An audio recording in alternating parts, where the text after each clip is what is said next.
2022 청소년 통일공감 탐구대회 화해의 시작, 서로 이해하기. 2022 청소년 통일공감 탐구대회에 오신 여러분 환영합니다. 여러분은 평화와 통일이란 단어를 들으면 어떤 생각이 드나요? 여러분들은 평화로운 세상에 살고 있다고 생각하나요? 분단된 나라에 살면서 불편한 것은 없었는지요? 여러분들도 아시다시피 지금의 남북 관계는 매우 불안정한 상황입니다. 북한이라는 존재는 경계의 대상이면서 역사와 문화를 함께하는 한민족으로 평화와 통일의 상대로서 협력의 대상이기도 합니다. 여러분들은 친구 또는 주변에 가까운 사람들과 싸운 적이 있나요? 우리 모두는 친구, 가족, 이웃과 갈등을 겪고 이를 화해를 통해 해결하면서 살아갑니다.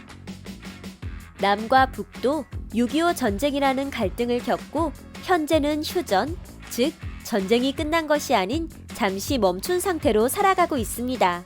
남과 북은 평화와 통일을 위해 분단 80년 가까운 시간 동안 많은 화해와 평화를 위한 다양한 노력들을 해왔는데요. 통일은 단순히 그 자체로 하나가 되는 결과가 아닌 친구 사이의 관계를 회복하는 과정처럼 화해를 통해 평화로운 공동체를 실현해가는 과정으로서의 통일로도 바라볼 수 있습니다. 과정으로서의 통일을 통합이라고도 하죠. 그럼 남과 북의 과정으로서의 통일을 위한 노력들을 알아볼까요? 분단 이후의 첫 남북대화의 결과물이었던 1972년 7.4 남북 공동성명, 냉전의 종식 과정에서 남북한의 공존 전략을 택한 남북 관계의 기초가 된 1992년 남북 기본 합의서, 최초의 남북 정상회담을 통해 진행된 2000년 6.15 공동선언, 6.15 공동선언을 계승하고 평화체제 구축을 추진한 2007년 14 정상선언, 평창올림픽을 계기로 새로운 평화시대를 열고자 시도했던 2018년 4.27 판문점 선언과 군사적 긴장을 줄이기 위한 9.19 군사합의 등이 있습니다. 남북한 정상 간에 20여 년 동안 5차례의 정상회담을 진행했습니다. 정부가 아닌 민간에서도 다양한 남북협력 사업을 진행했는데요.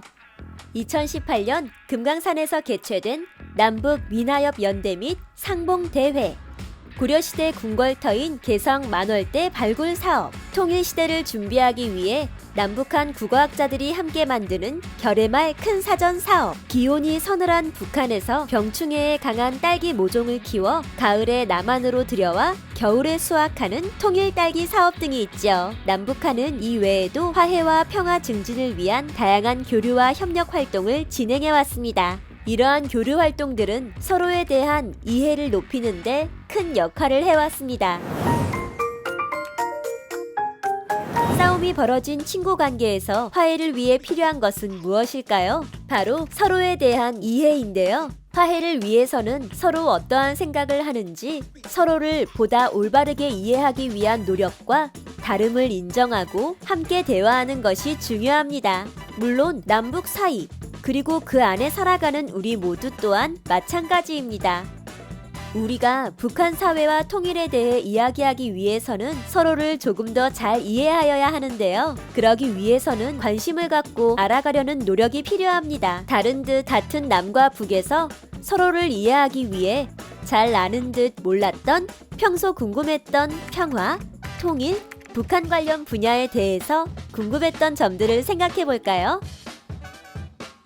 오늘 여러분들과 함께 알아본 남과 북의 이야기를 조금 더 깊게 생각해보고 싶다면 2022 청소년 통일공감 탐구대회에 참여해주세요. 주제는 북한 및 평화통일과 관련 있는 자유주제로 여러분들의 탐구 내용을 기다립니다. 수상자에게는 통일부 장관상을 비롯한 상장과 상금이 수여됩니다. 자세한 사항은 네이버 카페에서 청소년 통일공감 대회를 검색해주세요. 소통과 평화의 인재로 성장할 여러분의 많은 참여를 부탁드립니다.